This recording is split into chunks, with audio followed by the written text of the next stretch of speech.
Assalomu alaykum, sevimli azizlar. Qanaqalar, yaxshimi? Biz o'qiyotgan kitobimizni o'qishni davom qilamiz. Qiyadagi ovchining ohuzari. Bu kitob qirg'iz yozuvchisi Chingiz Aytmatov bilan qozoq shoiri Muxtar Shaxonovning suhbatlari asosida yozilgan kitob. Biz kitobni o'qib 6-bobiga keldik. Ya'ni ko'zidan chiqqan boshso'ngak va turk tarixiga bir nazar degan. Shuning kelgan yerdan boshlab o'qishni davom qilamiz. Qadimki vaqtlarda millat va xalq deb ayrilmay, insoniyat bir butunlikda o'rtaq jamiyat tuzishgan. Ammo ulug' jug'rofiyalik ichilishlar yuz bergan o'rta asrlarda madaniyat, go'zal san'at, ilm-fan tez taraqqiy qilishga boshlab, qayta yorilish davridagi O'rta Osiyo rostilla oltin asr bo'lib qoldi. Qadimgi zamonlarda ba'zi bir go'zal shaharlar borliq kelib pul taqatlashga boshladi. Yeziq paydo bo'ldi. Olamning 7 sirliq karomati ichildi. Dunyoni ofatdan saqlab qoladigan amallarmi shu davrlarda paydo bo'ldi. O'rta asrlarda bo'lsa davlat va xalq hokimiyatini tutganlar aslida har bir kishiga tegishli bo'lingan yerlarni uchur-puchurgacha aniqlab bo'lishga boshladi. Shuning bilan dunyo tinch yashashmi to'xtadi. Kuchliklar ojizlarni bo'zaq qilib, yuzlagan yillardan beri xotirjam o'tib kelayotgan turmush ritmi buzildi. U rayonlarda odatga aylangan urf-odatlar, yashash ritmi o'zgardi. Kaltak bilan qisqa nayza o'q otadigan qurollar almashtirilgan vaqtda uzoq vaqtlarga so'zilgan qattiq sinoqlar, ko'p qon to'kadigan urushlar boshlandi.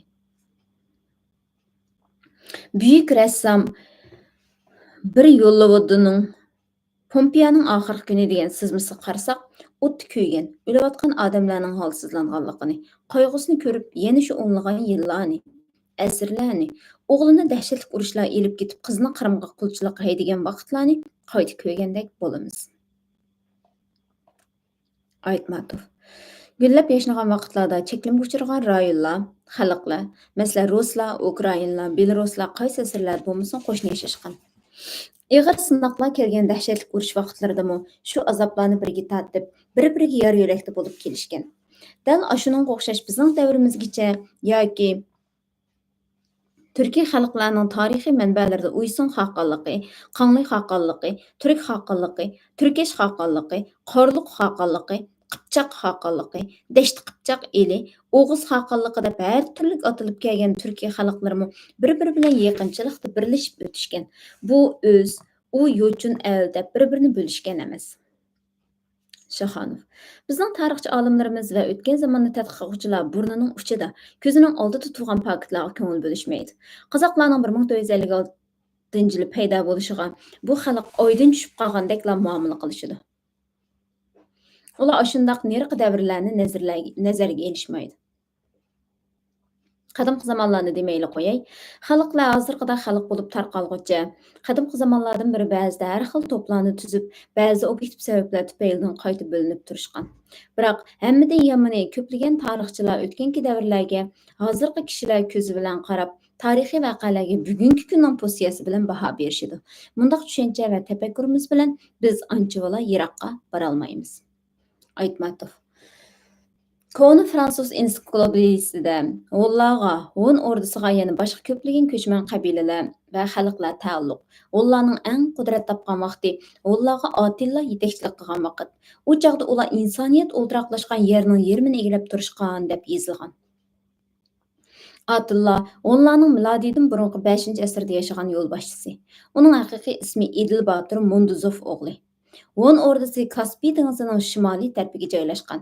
Shu vaqtda uning hozir O'rta Osiyo bilan Qozog'iston tavasida yashagan Uysun, Qanli, Day, Alan qabilalari tava edi.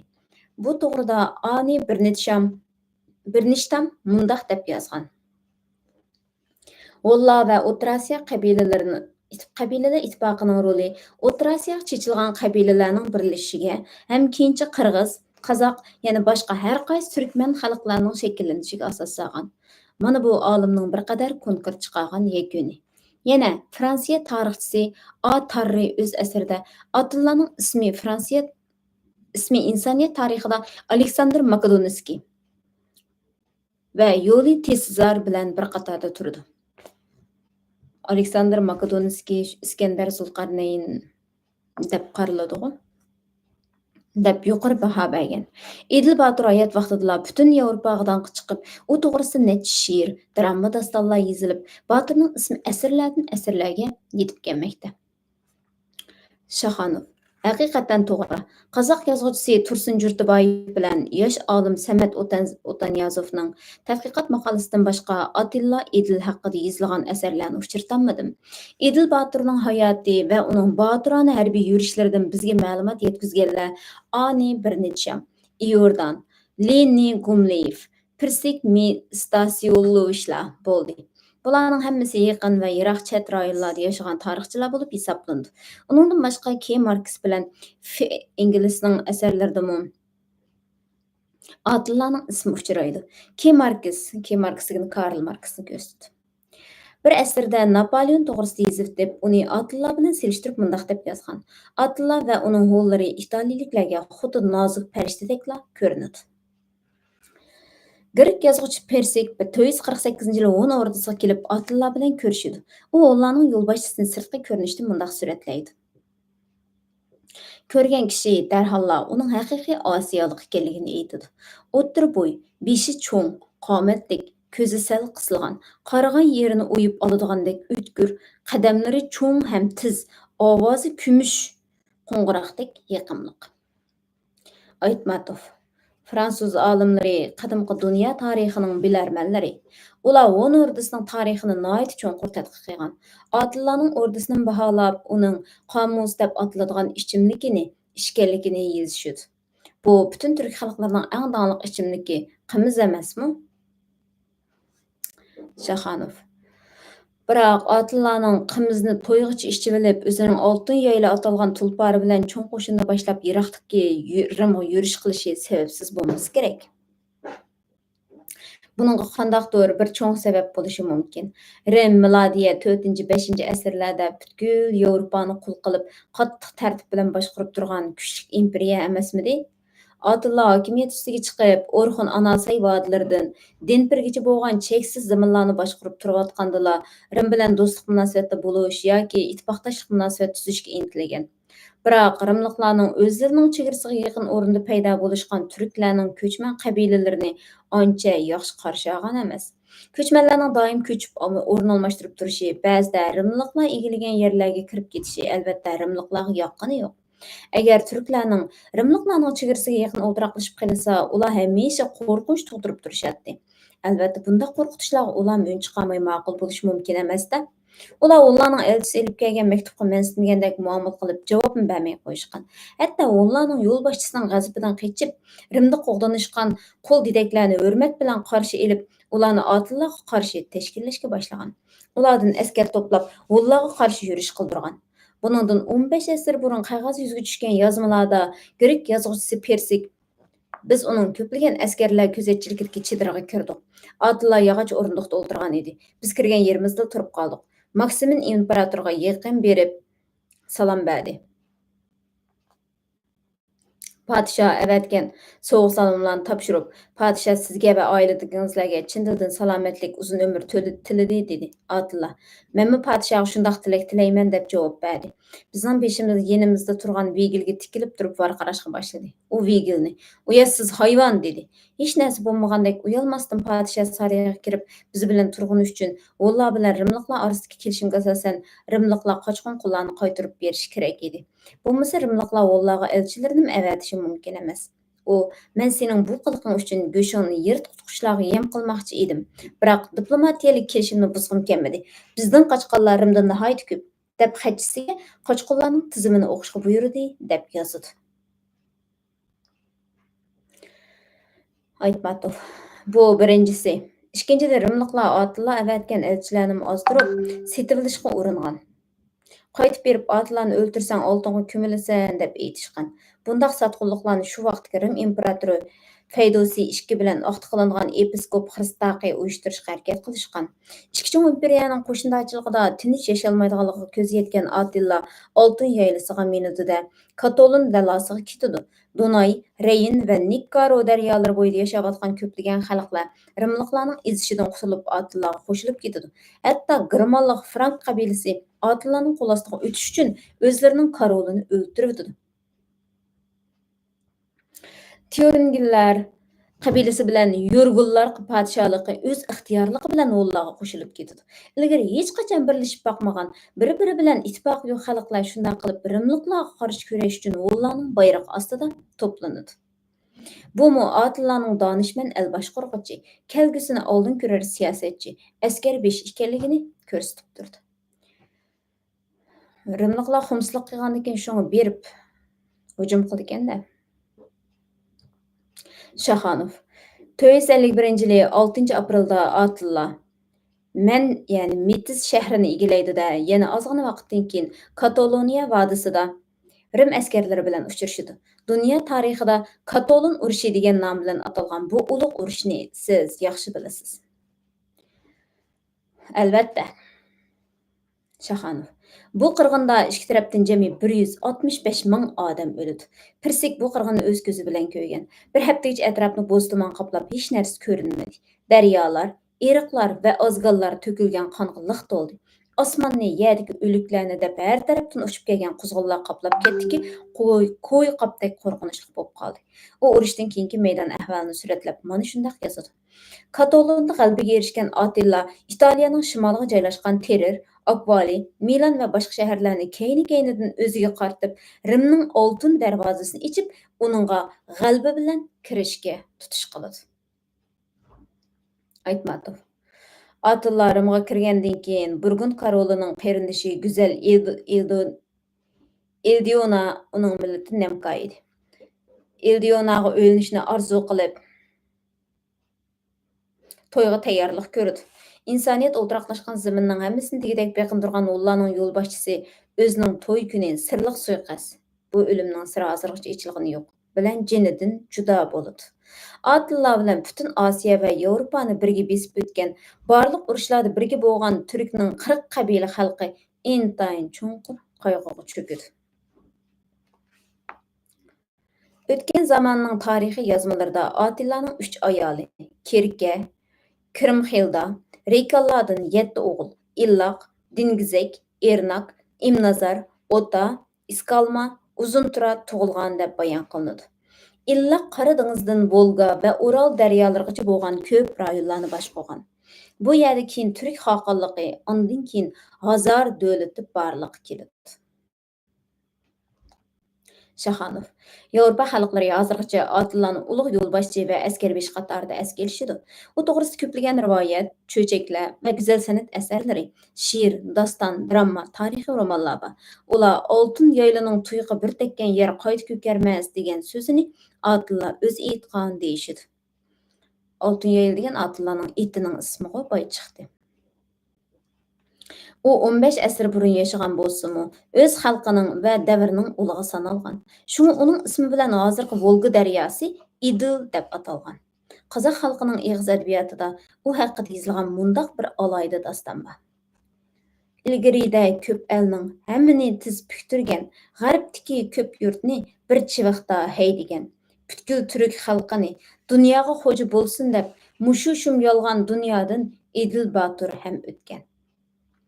Mushu she'rning o'zida tarixchilarimiz bilan adabiyotchilarimiz nazariga ilinmagan o'tgan davrning nurg'un kartinalari mana men deb turmamdi. Atlilarimni o'ziga qaratgandan keyin yurishlarda doim o'zi bilan birga bo'lgan hamroyi oltin yayla osmonga uchib ketganmish. Rivoyatga ishonadigan bo'lsak, bu ot turk elida Atlilarga o'xshash o'g'il tug'ilganda yerga qaytib tushdi-da, uningga xizmat qiladi. Aytmatov. Xalqimizga nisbatan hozirgi vaqtda erkinlik, mustaqillikka erishganining o'zi oltin yaylaning qaytib kelishi desak bo'ladi. Bizning endi eng oldi bilan qiladiganimiz Atilla Botir tariximizdan o'ziga loyiq o'rin egallab, asarlarda uning hayoti qandoq o'tgan bo'lsa, dal shundoq yozilish kerak. Xalq uning ismini va qilgan ishlarini qaytadan to'liq bilish kerak. Atillamo, Qo'rqut otamo biz Turkiy xalqlarning o'rtaq merosi. Shaxanov. Shundoq. Haqiqatan Qo'rqut ota to'g'risidagi rivoyatlar ham turkiy xalqlarda bor. Bizda Dada Qo'rqut deydigan bir kitob bor, Uyg'urcha tarjima qilingan Uyg'urcha kitob. Bu yerda bir narsani unutib, ko'ptirib o'tirishning hojati yo'q. Qo'rqut otaning obrazi, uning musiqasi, donishmandligi va hikmatli so'zlari barliq xalqlarga taqalgan. Bir Ozarbayjon shoirining munda xalq naqsi o'qiganligini o'z ko'zim bilan ko'rganman. Qo'rqut tug'ilar vaqtida, qara osmonni suv olgan, qara yerni qum olgan. U tug'ilarda el qo'rqib, tug'ilganda xo'sh bo'lgan. Qo'rqut ota Qizil O'rda oblastida. Sirdaryo bo'yida tug'ilganmi? Dedim men uningdan so'rab. To'g'ri, hurmatli og'a. O'g'iznoma bizning o'rtaq adabiy mirosimiz. Dal shuningga o'xshashlar Qo'rqut ota hammamizga ta'alluq. Biz hammamiz bir Turkiy xalqmiz. Yıldızımız bir deb Ozarbayjonlik qalamdishim o'z ko'z qarshining yuqorligini, bo'libmi tarixiy ko'z qarshining to'g'ri ekanligini muayyanlashtirdi. Shaxonov. Oğuz Qipchoq davrida yashagan Qo'rqut otaning dadasi Qarag'o'ja, onasi Qipchoq qizi edi, deb yozadi Obulg'ozi Bahodirxon shajarisida. Yana Qo'rqut tug'alar kuni qattiq bo'ron chiqib, chaqirib yomg'ir yig'ib, havo guldirilib, butun atrof qorong'ulikqa cho'miladi, deb aytiladi. Bu ma'lumotni akademik olim marhum Alkay Marg'ulani quvvatlaydi. Qo'rqutning opisi to'lg'oq tutib yotganda atrofdagi tabiatmi birga azob tortgandek bo'ladi. Qora tog'ni tuman qoplaydi. Keyin xalq bu kunni qora osmon deb ataydi. Xalq qattiq qo'rqadi. Shunga bu kuni tug'ilgan bolaga qo'rqut deb at qo'yishgan. Olimlar folklorlik bu manbani mana mushundoq yeyishadi. Vime Jermonskiy Qo'rqut ota mashhur muzikant, shoir edi. Bu hunarlarda uning bilan teng keladigan hech kishi bo'lgan emas. U bu hunarning ustoziga o'xshash edi deb yozadi.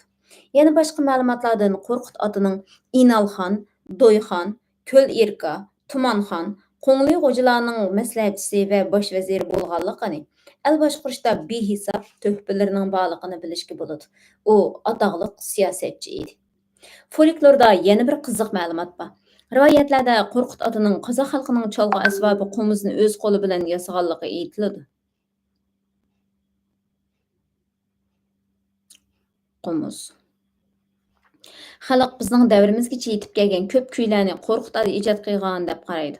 Ularning orasida Arslanbob, Oqqu, Ular uni, Gilam Yoyxon, Ayubboy, Qo'rqutning kuyi, Yeltapan, Xalqim hoy, Tog'il tana qatorliqlar bor.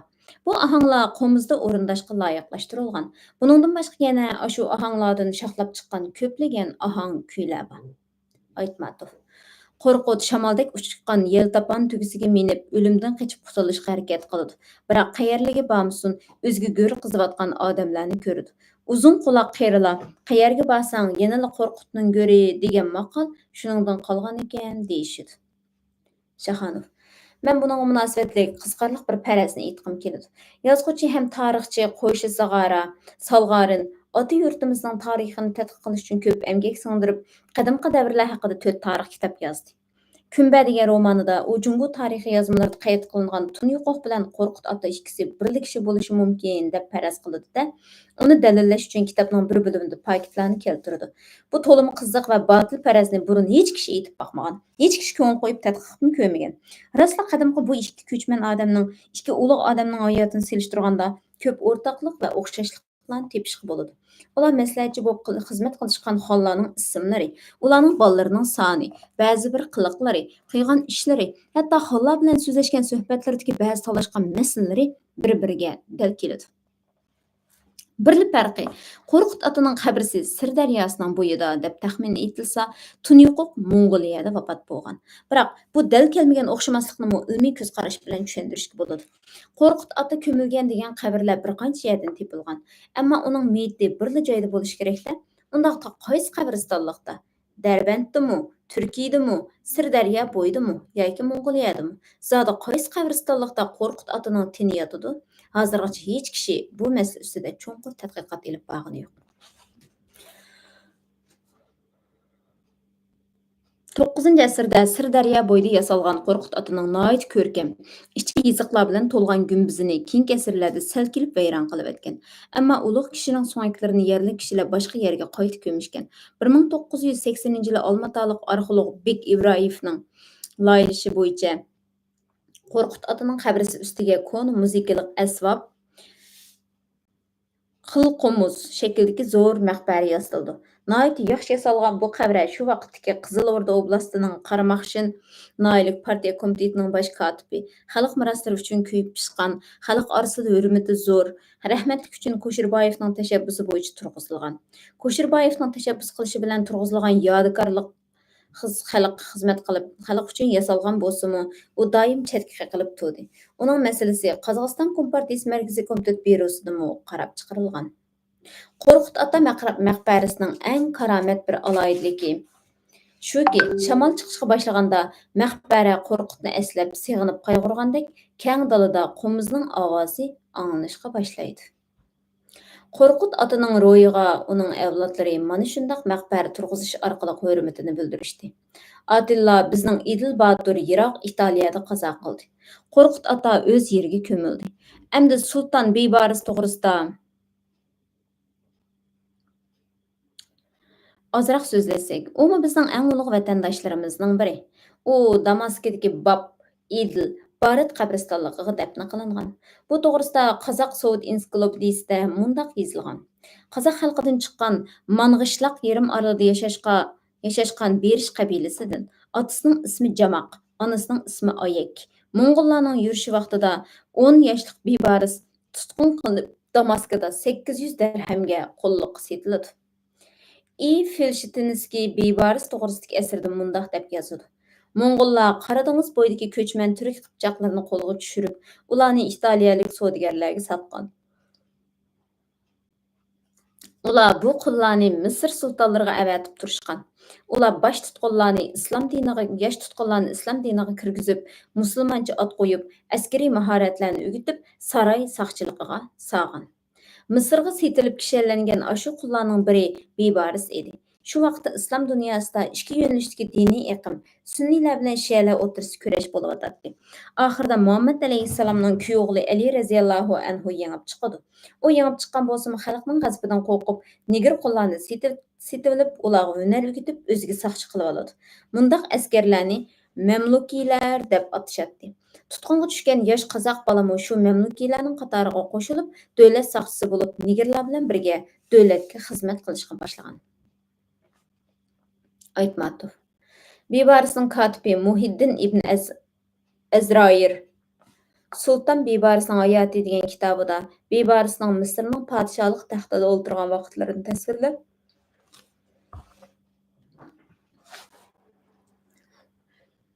u farosatli davlat arbobi edi.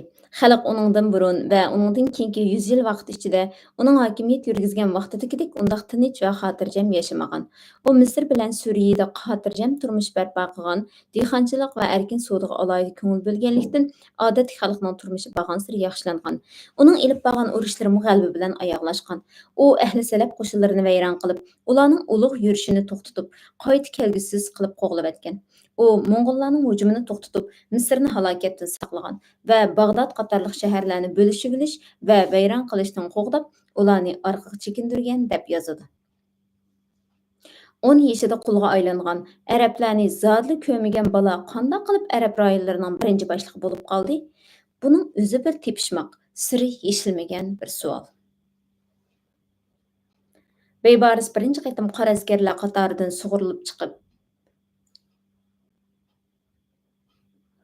Fransuz karoli bilan bo'lgan tutishda o'zini boturlar qatorida ko'rsatdi, g'alabaga erishdi.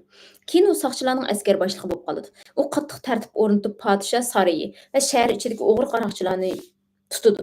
Hatto xon o'rdasining ichiga kirib olib, ishpiyonlik qilib yurgan Xuan degan birining atti bashirisini ichib tashlab, xon o'rdasidagi ko'p kelishmaslik sinoqlaridan omon eson qoldi-da, oxiri butkul askarlarning boshlig'i bo'lib tayinlandi. Beyboris qulchilikdan erkinlikka chiqqandan keyin Qipchoq qabilalaridan chiqqan Tojbaxt degan qiz bilan to'y qilib, uningdan Soyid va Ahmad degan ikki qo'shma o'g'illik bo'ldi. Arablar bilan kurdlar taxtga chiqargan Beyboris o'ziga maxsus sultonlik muhri yasadi. U muhrni tunji bo'lib shu vaqtlarda Oltin O'rdani boshqarib turgan Berki xonga avatgan xatiga bosadi. Tarixchilarning yozganiga qaraganda, u xatda Beyborisning ona yurtiga bo'lgan seg'inishi, vidoliq ko'z yoshlari ko'rinib turgandek ekan. Aytmatov. Ərəblərinin yolbaşçısı bo'lib qolgan Bibariz keyinchalik Kichik Osiyodagi Saljuqiylarning Armeniyani va Berberlarni o'ziga qaratib, shu vaqtgacha o'ziga xavf tug'dirib kelgan bir necha frank septlarini butunlay vayron qiladi. Shu davr Arab xalqining shu vaqtgacha dushmanlaridan xo'rliq ko'rib kelgan davrlardan mustasno toza qudrat topgan davr bo'lib qolgan edi. Şaxanov. Nayt to'g'ri. Bebarisning Berki xonga yozgan xati 1261-yilda tekkan. Keyingi yillari Mamlukiylarning sultoni o'z elchilarini Vizantiya orqali Oltin O'rdaga avatgan. Hayat vaqtida ismi efson rivoyatga aylangan Sultan Bebaris vaziri Qalovun tarafidan bir tilim tavozga silingan zahar bilan zaharlanib o'ldirildi. Bu 1277-yil edi. Aytmatov. Balkim dal shu ko'z yumayotgan vaqtlarida u bu hayotda qilgan ishlarning hammasi foydasiz. Bütün harakatlarning hech narsaga arzimaydiganligini tushungan bo'lib, xalq og'zida maqol tamsiliga aylangan yotning yerida sulton bo'g'icha o'z elingda ulton bo'l degan so'zni aytgandi.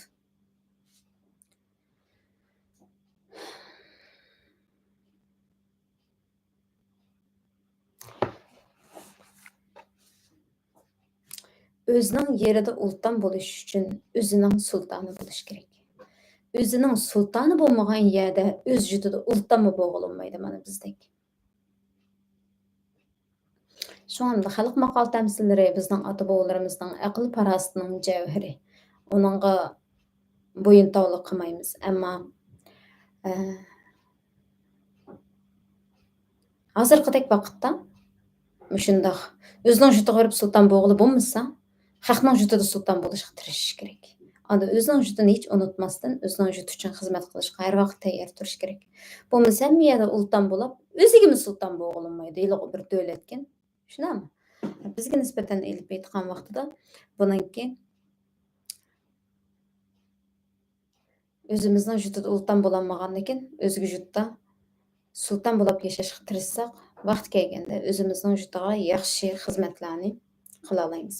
Bugun mushagacha o'qiymiz, davomini davomli o'qiymiz. Allohga omonat.